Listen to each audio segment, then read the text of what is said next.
President Cyril Ramaphosa says South Africa is entering a period of economic and social renewal. He was speaking at the presidential gala dinner in Boksburg, east of Johannesburg, ahead of the ANC's National General Council. For decades, our country has had to contend with economic, political, and institutional challenges rooted in our divided past.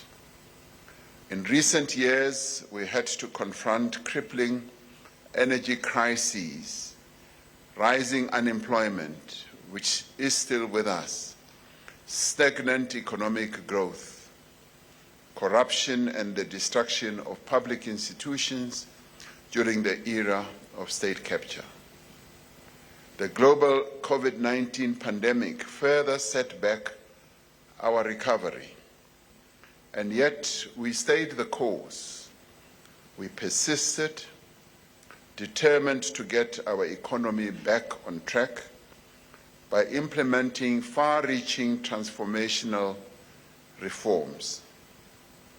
This determination is now beginning to pay off as we witness an emerging economic recovery that is testified to by a number of people.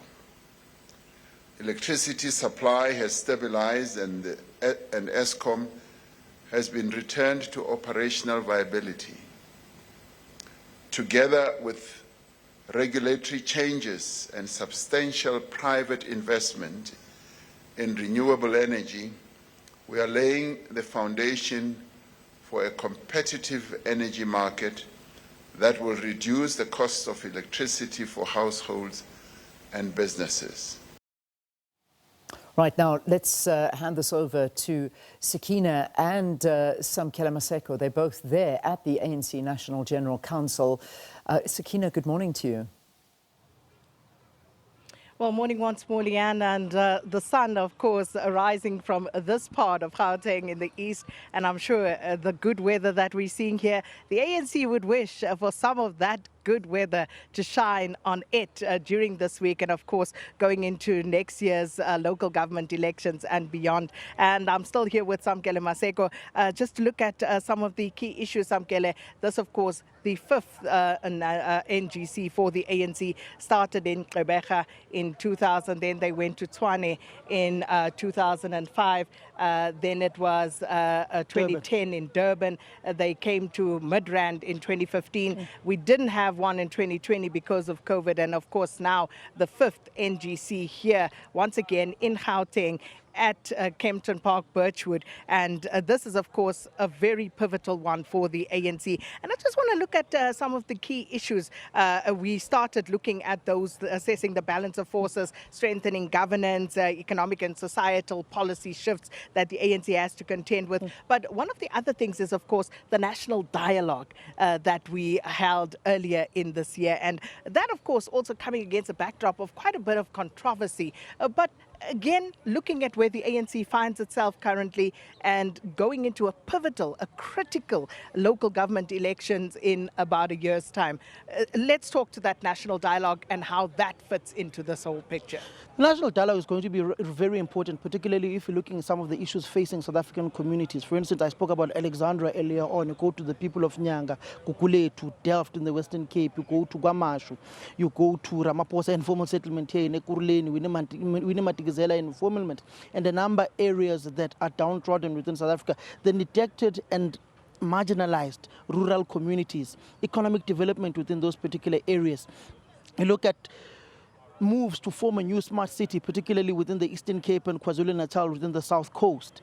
Those are some of the issues that are going to be ventilated and are going to be important, particularly looking at how South Africans have not been able to be part of the mainstream economy. You look at the surveys of unemployment within the country, the inequality and the disparities that are there between the haves and the have-nots, and those who control the commanding heights of the South African economy.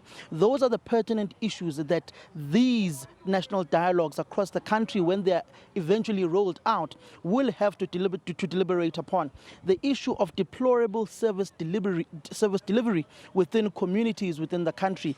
Particularly you're going to a province like the Northwest, where municipalities like Disobotle have collapsed, where industries had to close shop because of no proper water provision, no proper road infrastructure for economic development. Because if your main road arteries are not in good condition, that hampers economic growth within those communities. It hampers job creation, and ultimately you will find yourself yet again increasing as the most unequal society within the world. As you heard President Ramaphosa speaking last night at the gala dinner, saying that they are beginning to see fruits in the performance of the economy.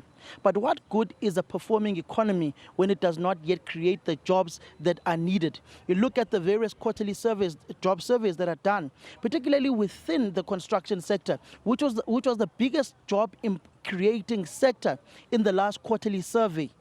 Just oppose it to the agricultural space, which has faced some difficulties because of the tariffs employed by the United States of America. And it's going to be rather crucial that this national dialogue also looks at trade relations amongst BRICS countries in order to debunk and to crack down South Africa's heavily densed economic trade with the United States of America, because if the United States of America pulls out, our economy tanks. And that, of course, speaks to the balance of forces, not only domestically, but internationally as well. And the balance of forces within the ANC itself and how that is shaping up. Because in as much as Fikile Mbalula would like for us to not focus on issues of succession within the ANC, you can bet your bottom dollar they always have found expression. People will use this opportunity to lobby and meet with Where those. were they last night? Where were they last night? Indeed, and this is why I say it doesn't matter what the leadership say. This opportunity will be used to lobby. And of course, we will keep our eyes and ears on the ground here, Leanne, just to make sure that we bring you everything as and when it develops.